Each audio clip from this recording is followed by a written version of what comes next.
Hello boys and girls, and welcome back to English Harmony video blog. I just wanted to let you know, guys, that today I got an invitation to a Dublin horse show. But what did I just say? Was it Dublin horse show or Dublin horror show? You see, I said it quite fast. I got an invitation to Dublin horse show, and it could have been actually either horse show or horror show. There is no surefire way of telling which one it was. It all depends on context, my friends. And this is one of those things that so many foreign English speakers just won't accept.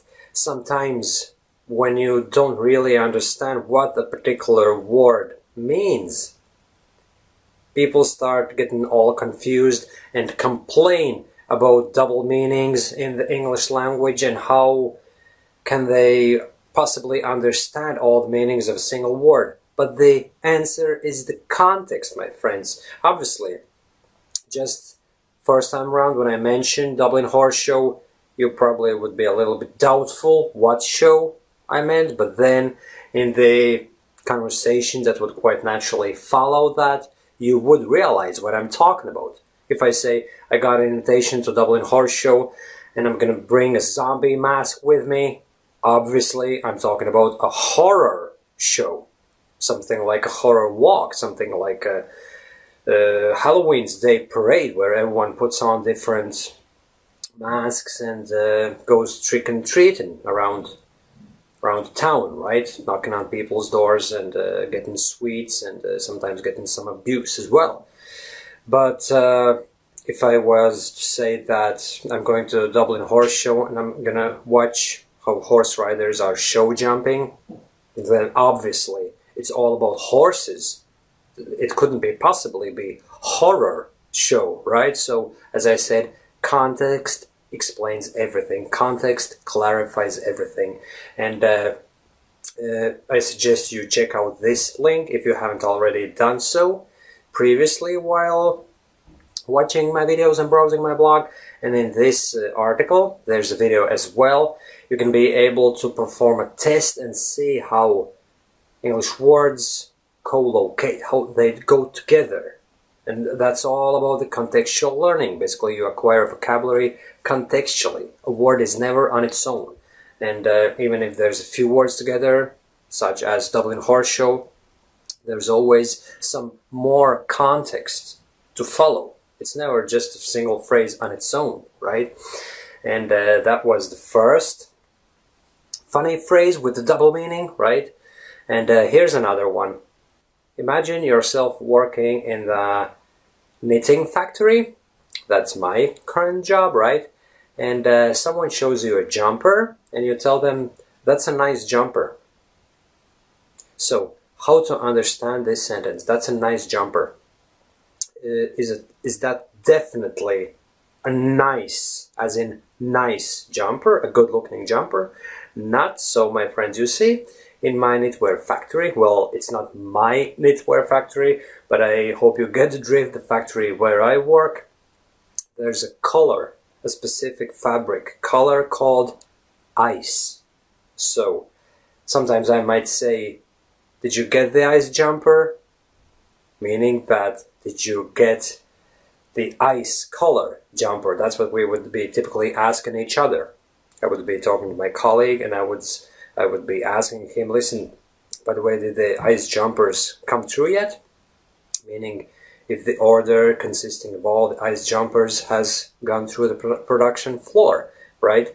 And in this particular instance, you can actually tell that I'm talking about some ice jumpers. Did you get the ice jumpers, right? So there is no letter N, but the N sound comes into play when it's singular, a single ice jumper, and an ice jumper. A nice jumper, it's an ice jumper. So an could be the indefinite article in front of ice, in which case it would be an ice jumper. Have you seen an ice jumper?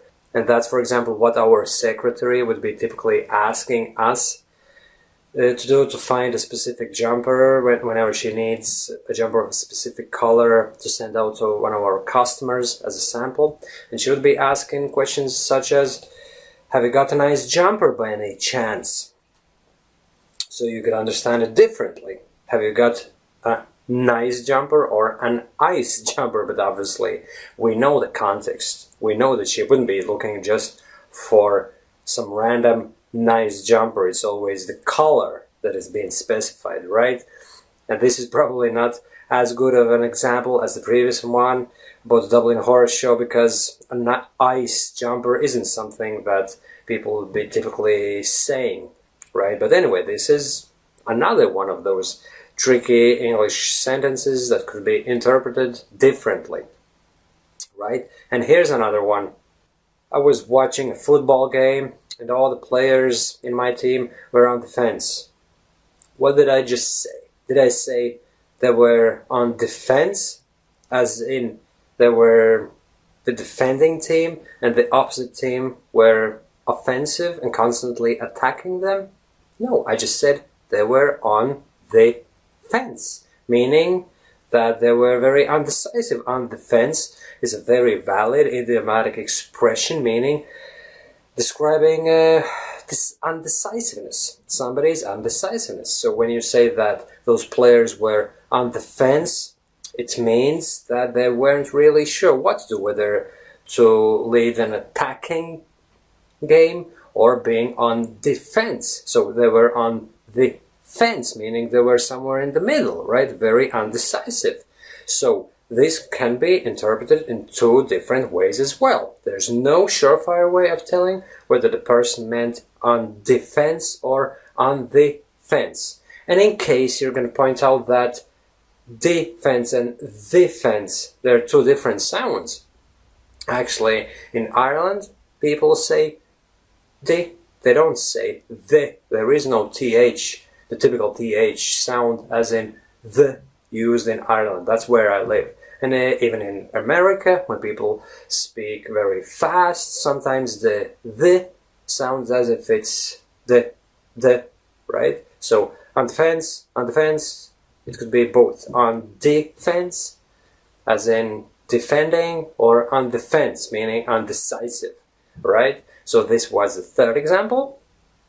And here's another one. Disposition. What did I just say? Did I say this position, or did I say disposition, as in a very friendly disposition towards someone? Disposition means your attitude, basically. If a person is of a good disposition, then that means that they're being friendly toward you, right? So again, this could be interpreted in two different ways. When you say disposition, it could be this position or disposition, right? And again, the th sound, obviously, when you say disposition, you wouldn't be saying this position, but when you don't really stress the first syllable of the word, when you say disposition, you could be meaning both this position and this position, right? So again, it's all depending on the context, on the words that follow the disposition, or the words that precede the disposition, right? And here's another example. 13-year-old dies. Did I just say that the 13-year-old person dies? Or 13-year-old eyes, like in eyes? I'm seeing the world through 13-year-old eyes. It's as if I haven't aged ever since I was 13, and I'm still experiencing the world as if I were 13. Meaning, I'm seeing the world as it is through a 13-year-old eyes. Again, everything depends on the context. When you just look at the sentence, not look at it, obviously if you look at it you would actually see what's written, but when you just hear someone saying 13-year-old dies, you can really say what they just said. You can really understand what they just said. It could mean both. A 13-year-old dies. It's a very, very tragic occasion, obviously, when a young person passes away, or world seen through a 13-year-old dies, right? And that's about it for today, my friends. These are the tricky English expressions and sentences that can be interpreted in two different ways, unless you obviously know the context. And this video was meant just to be a recreational video, just for fun, basically. But there is also a home take lesson, which is you can't really be 100% sure about meaning of specific word, or you can't be sure what a person says unless you put that bit in a larger context. And it's still something that so many people struggle with. There are a lot of people who ask me, Robbie, what does this word mean in English? And I always tell them, listen, give me the full sentence. Give me more context. It's only the context that really reveals what that word means in this particular situation. You can't really tell anything about just an individual word, unless, of course, that word is very simple and self-explanatory, like a cat or a dog or a mouse or some very simple concepts, things, beings, creatures, like that, right? But when it comes to a little bit more complicated, abstract concepts, you can't really tell exactly what it means unless you hear the entire sentence. Just like with these funny phrases, right? So I hope you enjoyed watching this video, and I hope that you probably use one of these phrases to amuse someone you know, right? Okay, my friends, thanks for watching, and obviously if you like this video, don't forget to click the like button down there. And also, if you haven't subscribed to my channel yet, please subscribe to it using this button up here. And obviously, check out my English Harmony system, which is the best product if you're anything serious about your English fluency improvement. It contains hundreds of phrases, not like these ones I used to confuse you and make fun of the whole situation, right? But very important phrases that are used in everyday conversations and over the course of 6 months, or you can actually choose shorter study plans, more intense study plans, such as the 3 or 2 month study plan, right? And over the course of the 2, 3 or 6 months, it will definitely improve your spoken English fluency, just like thousands of my customers have already done. So check it out and see you on the other side. Alright, my friends, thanks for watching this video and talk to you soon again. Bye bye!